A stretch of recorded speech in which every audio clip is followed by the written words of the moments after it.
जानते हैं उस समय केवल छूने से नहीं, परछाई सबसे दिक्कत थी इनकी। और परछाई तो छोड़िए, इनकी आवाज सुनने से भी लोग सोचते थे कि अपवित्र हो जाए। ये जो आवाज से अपवित्र, परछाई से अपवित्र, छूने से अपवित्र, ये दर्द जो उनको सहना पड़ा, ये दर्द इनकी जिंदगी में बहुत बड़ा रोल प्ले किया आगे चल के इनकी लीडरशिप को बिल्ड करने में। जानते हैं, संस्कृत नहीं पढ़ाई जा रही थी। बोलते संस्कृत तो ब्राह्मणों के पढ़ने के लिए, तेरे पढ़ने के लिए तो है नहीं, स्कूल से निकाल दिया जाता। तो सायाजी महाराज गायकवाड़ नाम के एक राजा वहीं हुआ करते थे, जिन्होंने इसकी तकलीफ को समझा और वो इनकी तकलीफों को पहचानते थे। बहरहाल इनकी पढ़ने की इतनी इच्छा को देख के उन्होंने इसको स्पॉन्सर किया, स्कॉलरशिप दी, ताकि ये जाके वेस्ट में लंबी पढ़ाई कर सके। देखिए, ध्यान दीजिए, बात आज की नहीं है, बात 110 साल पुरानी है। 1908 1909 उस समय एक सबसे निचले पायदान से उठा हुआ महार जात का लड़का जाकर के इंटर करके आया इंग्लिश में मुंबई से। उसके बाद वही बीए करी, पॉलिटिकल साइंस और इकोनॉमिक्स में। रुका नहीं, तुम मुझको यहां नहीं पढ़ने दोगे, मैं जाऊंगा दुनिया की बेस्ट यूनिवर्सिटी में, रोक के तो दिखाओ। और वही स्कॉलरशिप लेकर के निकल गया न्यूयॉर्क, कोलंबिया यूनिवर्सिटी जाकर के उसने पहले तो एमए करी, पॉलिटिकल साइंस, इकोनॉमिक्स, हिस्ट्री और सोशियोलॉजी में। उसके बाद पीएचडी करने निकला। यहां नहीं रुका, लंदन स्कूल ऑफ इकोनॉमिक्स चला गया। लंदन स्कूल ऑफ इकोनॉमिक्स जाकर वहां एमएससी किया, उसके बाद लॉ की पढ़ाई किया, फिर उसके बाद डॉक्टरेट किया, किताब के ऊपर अपनी थीसिस लिखी। ये वही किताब थी जिसके ऊपर आगे जाकर के रिजर्व बैंक ऑफ इंडिया को बनाया गया। महाराजा और बड़ौदा से उनका प्रेम इतना था ना, वो जो सायाजी गायकवाड़ जिन्होंने इनको स्कॉलरशिप दिया था, पढ़ने में इनकी मदद करी थी, दुनिया भर में पढ़ के उनका प्रेम भूले नहीं, वापस उनके पास आ गए।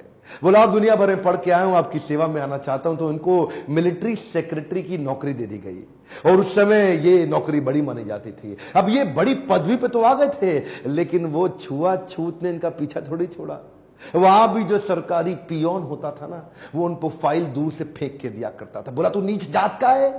आज गद्दी पे बैठ गया तो क्या? दूर से फाइल फेंकते थे, उसके पास नहीं जाते थे। उनको खाने के लिए बोलते थे, बाहर जाके खा। आज भी वो कुएं से पानी नहीं पी सकते थे, इतनी एग्जॉल्टेड पोजीशन पे। बाबा साहब अंबेडकर की तकलीफों का सिलसिला थमा थोड़े ही।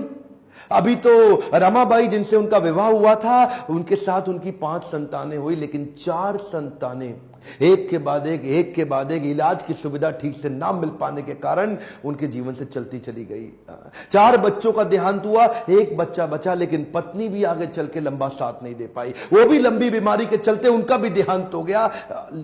बाबा साहब अंबेडकर, जो अब इस समय कोई भी आदमी टूट सकता था, जिसका अपना स्वाभिमान ही खत्म हो जाए, लेकिन ये क्या किए, ये साथ साथ अपने देश के लिए लड़ते रहे और घर की तकलीफों से अपने आप को रुकने नहीं दिया। सत्याग्रह पे निकल गए। 1927 के इस महान सत्याग्रह में ये जिद पे अड़ गए कि सब दलितों को कुएं से पानी पीने का अधिकार दिला के रहूंगा। सार्वजनिक स्थान है, किसी का प्राइवेट नहीं है, जो सरकारी स्थान है, वहां पे एक इंसान दूसरे के साथ पानी क्यों ना पी सके। देखिए, गलत तो एक्चुअली हो रहा था। जो दलित औरतें थी ना, उनको साड़ी भी पहनने का, पांव को ढक के उठा के साड़ी पहननी पड़ती थी। इन्होंने पहली बार अधिकार दिलाया, पूरी नीचे तक आम औरतों की तरह पांव को ढक के साड़ी पहनने का अधिकार। उसके बाद बोले कम्युनल इलेक्टोरेट की मांग कर दी इन्होंने।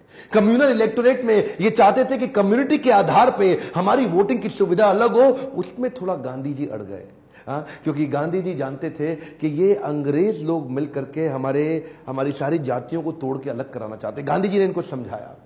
देखो क्या बोले अंबेडकर जी, मैं आपको रिजर्वेशन दिला दूंगा, मैं आपको बाकी सब मदद करूंगा, सब करूंगा, लेकिन अलग नहीं करते। अब जातियों के आधार पर अगर देश को अलग किया तो मुझे स्वतंत्रता नहीं मिल पाएगी, मैं अंग्रेजों से लड़ नहीं पाऊंगा, मेरे साथ खड़े होकर मेरी ताकत बनो। वो जब अंबेडकर नहीं माने तो गांधी जी ने फिर उनको रिक्वेस्ट की, और उसके बाद अनशन पे बैठ गए गांधी जी। बहरहाल अंबेडकर, उस समय उनके सामने बड़ी दुविधा आ गई। वो सोचे, एक तरफ मेरी अपनी जाति के लोग, मैं उनकी मदद करूं, और एक तरफ देश में आंदोलन लड़ रहे हैं गांधी, उनका जीवन, इनके जीवन का त्याग ना हो जाए, कहीं ऐसा जीवन ना खत्म हो जाए। उन्होंने गांधी जी को समझाया, बोला ठीक है, आप अपना अनशन छोड़िए। पूना पैक्ट वहां साइन किया गया, और पूना पैक्ट जब साइन किया, उस समय इन्होंने रिजर्वेशन तो कम से कम कंट्रोल में कर लिया। The evolution of provincial finance in British India नाम की इनकी किताब, द प्रॉब्लम ऑफ रूपी नाम की 2 किताबें, जिसके आधार पे आरबीआई की स्थापना हुई। मैं दोबारा बोल दूं क्या? इन्होंने जो किताबें लिखी उसके आधार पे आरबीआई की स्थापना करी गई। कैन यू इमेजिन, भारत के सबसे निचले पायदान से आया एक यंग लड़का जिसकी कोई मदद करने वाला नहीं, आज उसकी बुद्धि पे आधारित हमारे कॉन्स्टिट्यूशन की स्थापना भी की जाएगी। इनकी ज्ञान, बुद्धि और कौशल का लोहा इंडियन लीडर्स और ब्रिटिश लीडर्स दोनों मानते थे। 1947 में भारत आजाद हुआ और गांधी जी के पास नेहरू अपनी पूरी कैबिनेट की लिस्ट लेकर के आए। जब नेहरू, जो कि स्वतंत्र भारत के पहले प्रधानमंत्री होने वाले थे, पूरी कैबिनेट की लिस्ट लेके पहुंचे और बताया कि देखो इनको मैं तो तभी गांधी ने पूछा इसके अंदर बाबा साहब अंबेडकर का नाम कहां है? और वहीं थोड़ी उनकी बहस हुई और गांधी ने बोला कि नेहरू ये तुम्हारी कैबिनेट नहीं है, ये आजाद भारत की कैबिनेट है। तभी उनको कानून मंत्री के रूप में लिया गया और न केवल कानून मंत्री बल्कि तुरंत जो ड्राफ्टिंग कमेटी थी इंडियन कॉन्स्टिट्यूशन की, उसका चेयरमैन भी बना दिया गया। इनकी इंटेलिजेंस के आगे कोई कुछ बोल नहीं सकता था। जो इनसे सहमत थे, असहमत थे, दोनों जानते थे कि इस आदमी में बुद्धि बहुत है। बहरहाल मन तो है कि मैं घंटों तक इनके विषय में बात करूं, एक्चुअली मन भरता नहीं है इनके विषय में बात करते हुए। इतने बुद्धिमान व्यक्ति, आगे चल के इन्होंने हिंदू कोड बिल और महिलाओं के लिए बड़े कानूनों के अंदर कई बदलाव लाए। ये वो पॉलिटिकल लीडर नहीं थे जो सत्ता के लिए लड़ते थे, ये लड़ते थे उनके लिए कि देश में कमजोर हिस्से को उठाना देश के हर लीडर की जिम्मेदारी। एक हम टाइम ध्यान दीजिए, चाहे वो महिलाएं हो, चाहे वो जाति धर्म के आधार पे हो, कमजोर हिस्से को आगे बढ़ाना, सपोर्ट करना, तभी देश आगे चलेगा। खुशहाली आएगी तो फायदा सबका होगा। कम ऑन, ध्यान दीजिए, पूरे देश में खुशहाली आएगी तभी फायदा सबका होगा। इनकी भाषा में, इनके भाषण में, इनकी चर्चा में, इनके आचरण में, इनकी किताबों में और ड्राफ्टिंग कमेटी में चेयरमैन होते वक्त कॉन्स्टिट्यूशन को लिखने में सहनशीलता लगातार दिखती रही। अहिंसा परमो धर्म, बौद्ध धर्म को अपनाने लगे।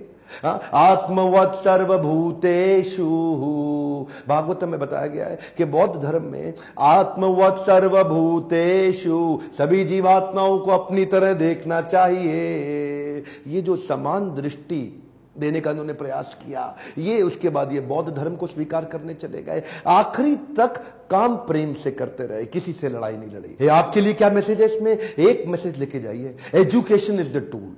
पूरी जिंदगी में सबसे निचले कमजोर तबके को उन्होंने उस एजुकेशन के बल पे तो खड़ा किया। ये लगातार जो पढ़ते रहे लोग, इनके सामने चुप, इनकी एजुकेशन के चलते तो हो जाते थे। कोलंबिया यूनिवर्सिटी आगे चल के इनको number 1 scholar in the world की उपाधि से नवाजा गया। देश ने इनको भारत रत्न दिया। एक बात समझ लीजिए, इनके बराबर लीडर पृथ्वी में गिनती की होते हैं, परसेंटेज में नहीं होते। लर्निंग क्या है? Education is the tool. Entertainment के तो बहुत चैनल होंगे यूट्यूब पे, पर मैंने एजुकेशन का चैनल बना है, कोई एंटरटेनमेंट नहीं है इधर। और देश को भीमराव रामजी अंबेडकर के विषय में एजुकेट करना, उनके संघर्ष के बारे में बताना मेरी आपकी पूरे देश की जिम्मेदारी है। बताइए तो सही लोगों को कैसे संघर्ष से उठ के खड़े हुए हैं। शेयर करिए वीडियो, जिसको हो सकता है, जिसको इंस्पिरेशन मिल सकती हो, कमेंट बॉक्स में बताइए। अगर किसी और लीडर का वीडियो देखना चाहते हैं, लाइक करिए। अगर थोड़ा भी वीडियो पसंद आया, जितने लाइक उतना मेरा उत्साह बढ़ेगा। बताइए कि आपको कैसा लगा ये वीडियो। सब्सक्राइब करिए, बेल आइकॉन हिट करके दूसरों से भी करवाइए मेरे साथ जुड़े रहने के लिए। प्रेम पूर्वक हर बार की तरह